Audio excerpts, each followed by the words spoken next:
Welcome back to Boring Reviews. Boring land. Oh, just kidding. Blasphemer! Hello, Right. Boring Review Nation! Kind of pointless. We know all things. All right, welcome back to Boring Reviews. Nick here. Jodi there. And we are here looking at another comedic comedy video we're going to react to from Sarah Millican. Jodi, which one are we checking out today? Birthday rules. Now the question is, like birthday rules, like rule 1, 2, 3, I or think birthday rules? Yeah.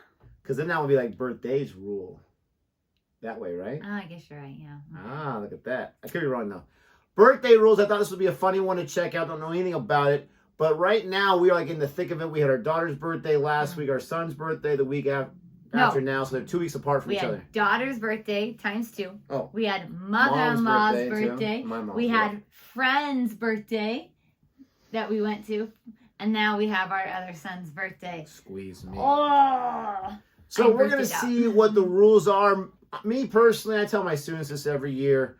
I am not big on birthdays. I love getting presents. Okay?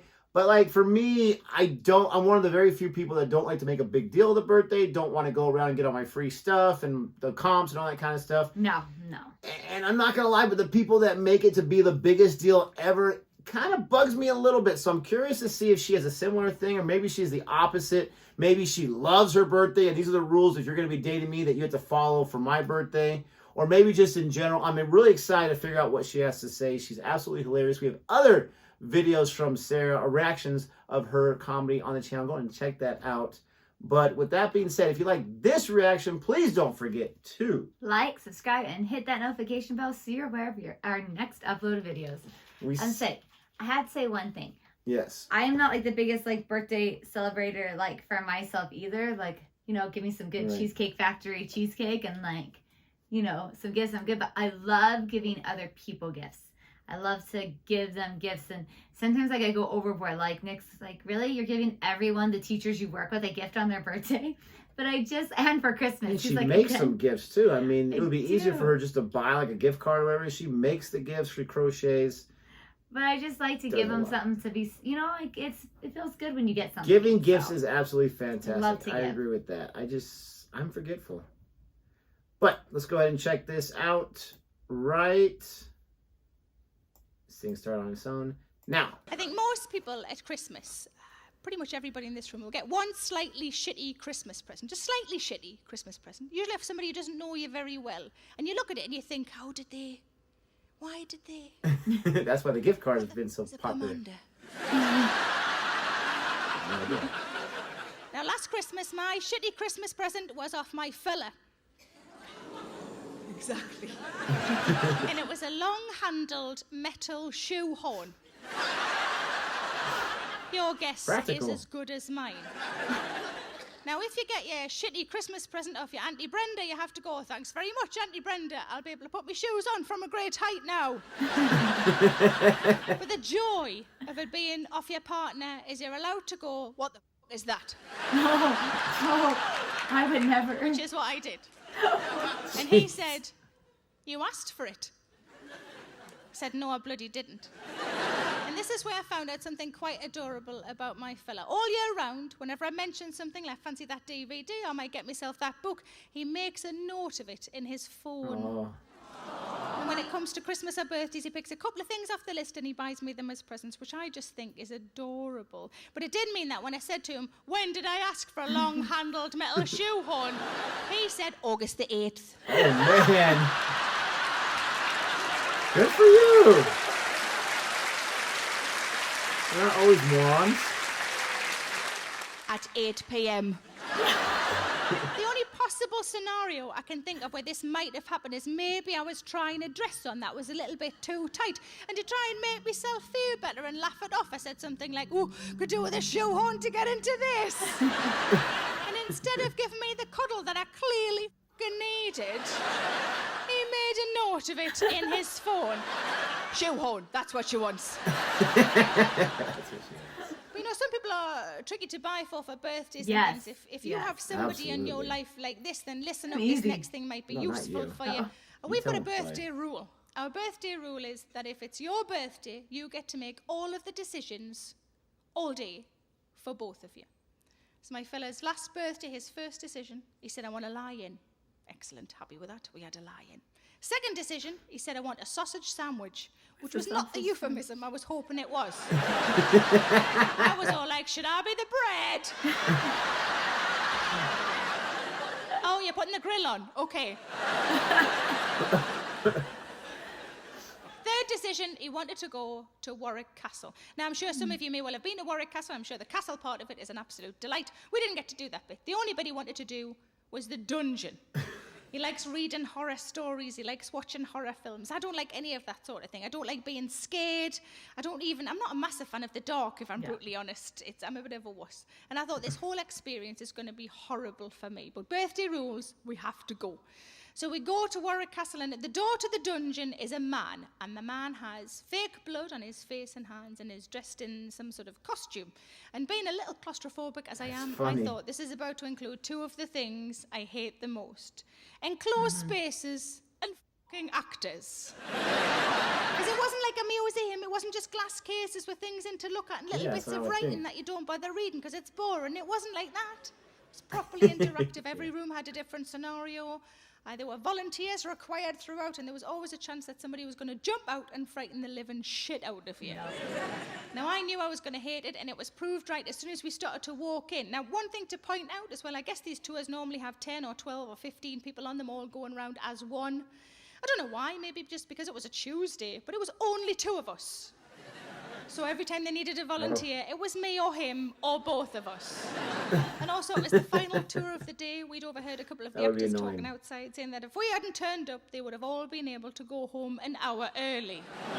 So they already didn't really like us.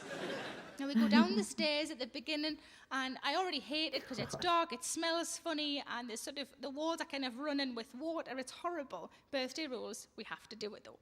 Now we go into the first room. The first room is quite well lit. It's not too bad. It's a courtroom, and there's a man playing a judge and just me and my fella. We are both tried. I was tried for being a witch. Rude. And he was tried for weighing in a well. Apt. They're both sentenced to death, which I thought was a little harsh. Oh, jeez. I thought, if it's all like this is going to be okay. Now, how wrong you can be. You go into the next room. The next room is completely pitch black. So dark you can't see your hand in front of your face. And it's also completely silent. Now, I'd been linked into my fella holding on for dear life. Somebody came up behind us who we couldn't see and just unravelled us and separated us. Put him over the other side of the room. So I couldn't see him. I couldn't touch him. But every now and again, I could hear him say, "You're going to be all right, you're going to be all right." Because he knew the state I was getting myself into, already starting to shake quite a bit. Now, they left us in the darkness and the silence for about a minute, and then a bright white light flashed, and an old lady screamed in my face. I don't know which bit of history that's supposed to represent, but it felt very much like Christmas with me Nana.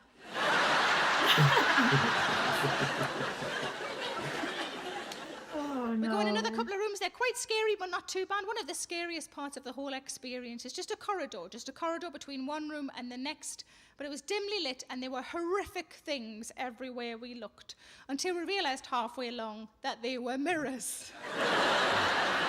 At one point, I'd whispered to my fella, "That monster's got my top on."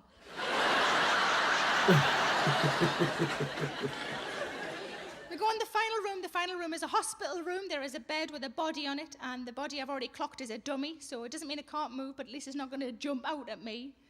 And a man walks in and addresses us both. And he says, "I'm not the doctor." So I went, "Okay." Then he went, "The doctor died of the plague." Ah. Then he went, "I'm the cook." And I thought, "Ooh, snacks." Apparently not. He said, "I'm the cook, and I'm replacing the doctor because I'm the only other one who knows about anatomy." So I just went, "Promotion, well done." And he walked forward, and he stood just in front of me. And he was so close to me, I could feel his breath on my face. And he looked at me and he said, "You don't look very well." And I crumpled. Yeah, stop reading I just subtitles. got a bit of a cold. And then he said, "I think you need some treatment." "I'm taking day nurse, and I've got some tunes in my handbag. Why don't you do it to him? It's his birthday." And then he said, "I think you need an operation." "Happy birthday to you, you shit!" He took me by the hand, he sat me on a seat, and he pulled around us both a very thin white muslin curtain. We are within the curtain. My fella is on the outside of the curtain. We are now the show. My fella is the only audience member. This whole f***ing thing is just for him. The cook Nice. pulls out a knife, this sort of size, maybe like a dagger, and he shows it round the front of the curtain so my fella can see it really clearly. He brings it back round again, and he presses a button on the chair behind me, which is the sound effect of a woman screaming. Pulls out another knife, maybe like a machete, this sort of size, and again he shows it round the front of the curtain so my fella can see it. Brings it back round again, presses another button of a woman screaming. Now, by this stage, I am physically shaking from head to toe. My palms are sweaty, and I feel quite sick. But all I can think is, I wonder what we're going to do for my f***ing birthday. Seriously. Gotta find it good. Because my birthday is after his, my birthday no longer becomes about what I actually might want to do, but about what he will f***ing hate. Yeah. And she survived. The cook pulls out the final weapon as a scythe, huge like this. And again, he shows it round the front so my fella can see. He brings it back round again and presses the most blood-curdling scream of all. And I thought, I know this is fake, but I wonder what the expression on my fella's face is right now. And I could see him very clearly through the curtain. I looked at his face, and he was checking his phone for text messages. As we walked out, I said, "I can't believe you were playing on your phone." He said, "To be honest, I was just surprised I could get a signal down there." We got in the car to go home. I said, "You know what we're going to do for my birthday?" He said, "No, I don't. What are we going to do for your birthday?" I said, "You know what we're going to do for my birthday?" He said, "I don't. What are we going to do for your birthday?" I said, "We're going to talk about our feelings for 9 hours." Oh, okay. Is she wearing slippers? Looks like it. Yeah, As it happens, that's not what we did. My birthday rolled around a month later, and all I really wanted to do was wander around John Lewis. It's me happy place.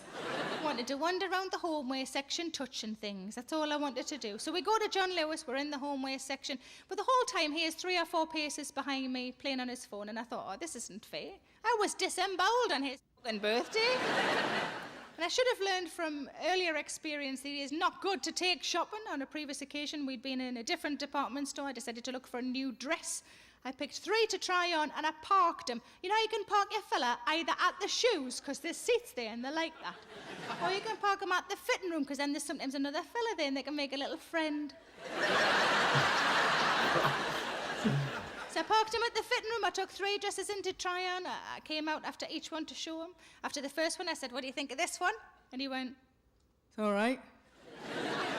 Keep pumping out compliments like that, and we'll not get this big head back in the fucking car. Went back in, came back on the second one. I said, "This is the second one. What do you think of this one?" And he went, "It's nice. I feel so pretty." Went back in, came back on the third one. I said, "This is the best one. This is my favourite one. I've saved the best to last. What do you think of this one?" And he went, yeah, you could wear that one outside." What did you think the other 2 were? Fucking nighties.